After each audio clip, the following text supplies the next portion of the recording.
Hi, welcome to the live Q&A. I'll be interacting with Karen, who's going to be passing along some of the questions that you have brought on. I'm going to give a couple of minutes for folks to switch over and make the connection over here. And I will also check in with her because she's keeping a nice document updated for me with all of your questions. So hey, I hope you've had a good Sunday already. I hope you are liking the way. I hope you are liking the way we are doing a 7 o'clock service. I think it's kind of a nice way to end the weekend. I know for me, there were several years where I just had a really good experience on Sundays, and my wife and I. Before we had kids, we always attended a 7 o'clock service. And so we would often live pretty full lives all day on a Sunday, but we'd make it back by Sunday afternoon or Sunday evening. And sometimes we have dinner with friends and we get in front of the 7 o'clock service. So glad that you could join us this evening.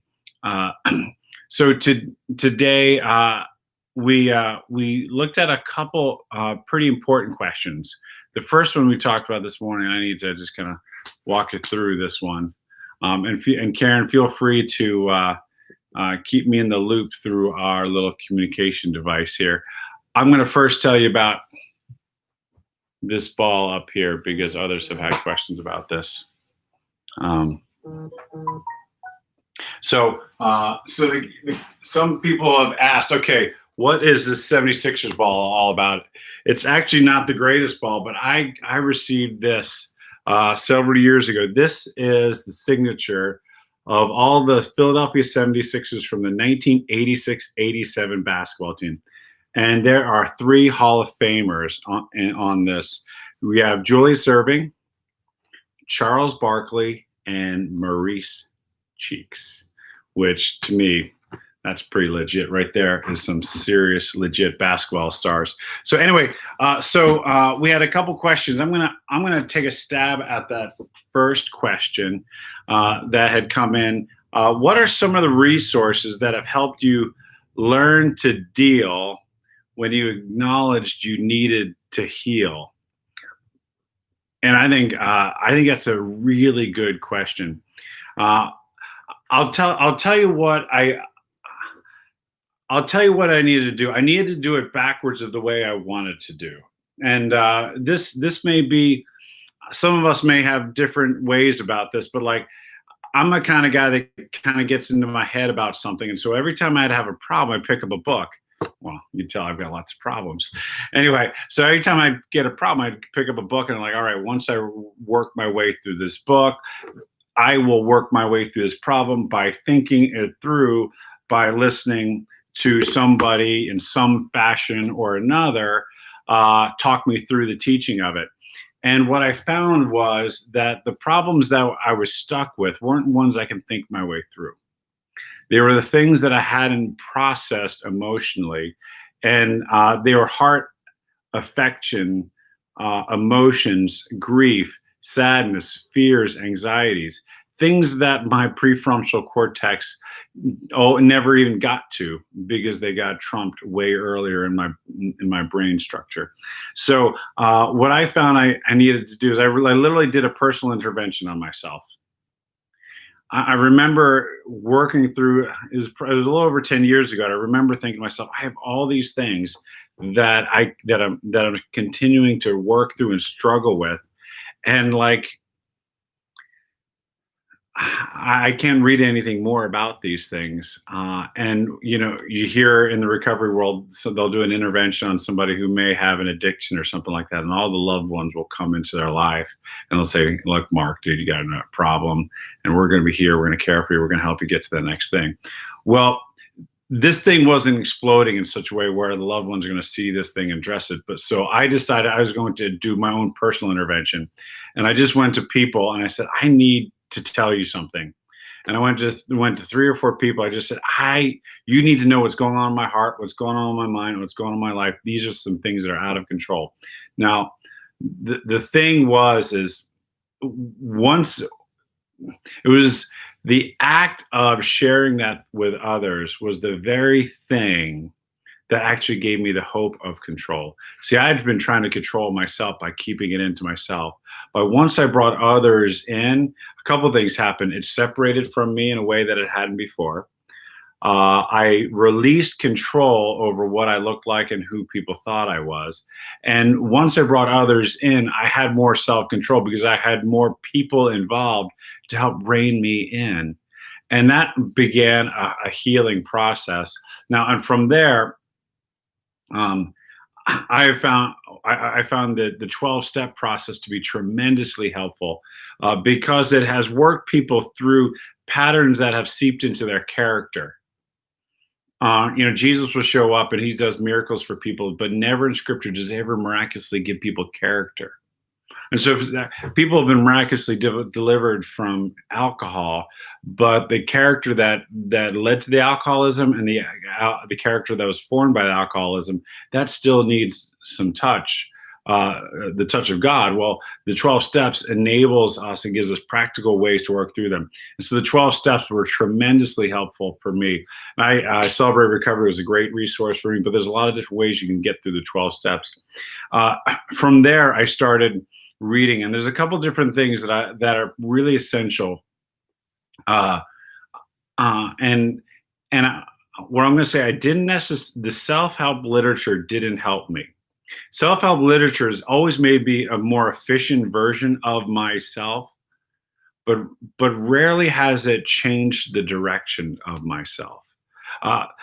I needed to learn about the gospel. I needed to learn about who God was. I needed to learn how he related to me. And so understanding what the gospel was, understand how God relates to me was a tremendous help. One of the books I recommend to people all the time is The Prodigal God by Tim Keller. It rethinks the way we think about how God relates to people. Additionally, another book that I recommend by Keller. Oh man, I must have lent it out. Is Counterfeit Gods by Tim Keller. Additionally, another author I've gone to is Henry Cloud. This book is How People Grow, but he's got a variety of books, and if you pick one up that scratches where you itch, you'll tend to help get you where you need to go. And then if you're wanting to understand how the 12-step process works, Life's Healing Choices has been a tremendous aid to me and others to understand that. But remember, the 12 steps aren't things you learn, they're things you do. And so the most important thing you do when you get into the 12 steps is you get people who are doing them with you, and hopefully a sponsor. So that's how I answer. That's in some ways how God has helped me to learn to deal as he's worked to heal. I will say one more thing. I'm just going to reach over. If you can see this chair here where I threw the basketball. That's the chair I go to every morning, and right next to that chair is my journal. I am faithfully inconsistent journaling. I'll look in here and I'll see several days in a row, and then I'll see a few weeks without anything written. But having a place where I go when my heart is overwhelmed is essential. And putting words to what's going on in my heart is a thing that takes what's ever overwhelming this thing in here, it separates it and activates my mind to think about it. And it's so essential for me to know that I am not my feelings. That my feelings can happen to me, they can happen around me, but I am not my feelings. And my feelings aren't necessarily true. So by speaking them out to another, by praying them out through just writing them out, it helps me to separate them. It helps me to reflect on them and create some distance between that thing that's going to want to control me. So that was the first question. The other question we had that came in was about privilege. And the question was, is privilege more an economic than a racial outcome? And I'm not exactly sure exactly where that question's coming from, but I'll tell you a little bit of my story. I learned about I'm pretty sure he's talking, or he or she's talking about white privilege. I learned about this in my doctoral ministry classes with African American pastors serving people in the city, and what they helped me realize is, there are several things when it comes to the racial dynamics. Nobody has ever followed me in a store wondering if I'm going to steal something. I don't get pulled over, even though I do. Even though I drive cars, you probably ought to pull me over. But I don't get pulled over. There aren't. I do. People don't look on me with suspicion, and like some of my pastor friends have experienced. But he's talking about, but that's the racial side of privilege. The economic side of privilege came up in a conversation earlier this week where somebody was, basically explaining that, hey, look, I don't want to name racism at some level that would label an African American as a victim to disempower them on their path towards whatever God would have them. And I think that's a really good sentiment. And if you see, I wrote a blog post on our website, you can see that it's essential for the people of color in our world to kind of be bold and speak forward, and to not allow what has happened to them to create a victim mentality. But on the other hand, when we were talking about paths, one of the things I recognize, and which is very common, if you take the average white man, particularly a guy like me, was put on at least a 1-lane, 2-lane, and some of us were put on a highway of opportunity. And where the average, black man, particularly in the city, may have been just dropped into a jungle with very little options. And Tim Keller teaches this when it comes to poverty. Poverty, it isn't as much the lack of wealth as it is the lack of opportunity, or even more specific, the lack of options. The lack of options. And what that might have been that, for me, I had a father who taught me a tremendous work ethic. Not every person has that. And it's more common that in a place where there's cyclical poverty, where there's cyclical incarceration, there are young men growing up without maybe even the option to choose a work ethic, having never seen it, or never been held accountable for whatever reason, or whatever situation they're in. And so to simply say that life is a level playing field for everyone, well, that it won't bear true. And certainly when I talk to African American pastors, who are men who have achieved typically an awful lot through tremendous hard work, they will look at their brothers, particularly in the city, and they would just say, like, you just need to understand the options you have were never made available to these folks here. And so that's how I've learned about it. But there's a tremendous amount of literature out there on that, and I'll be writing a blog post probably in the next week or so that will talk a little bit about some of these things, and I'll try to make some authors available and make some recommendations on that. So thanks for that question. I'm going to check with Karen, see if there are any other questions today. These are good questions, and these are important topics. May I encourage you, if as you're out there,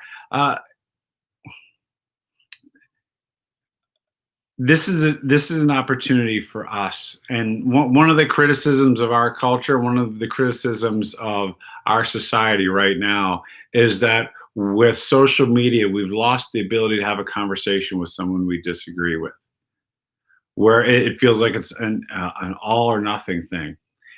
I would encourage you to move into curious conversations, asking questions, learning. Tell me how you came to understand that. What was your experience? I would encourage you in your small groups to ask, hey, how are you experiencing these questions around race? And make sure it's a safe place, because everyone's coming at this from a different perspective. And maybe as we talk about this, we'll learn to have these harder conversations. And as we learn to have these harder conversations, the division in our world, well, maybe they'll become a little less wide. Thanks so much for joining us for this Q&A. We will likely do this again soon. Thanks for joining us for the 7 o'clock service. We're so glad that we've been able to do this.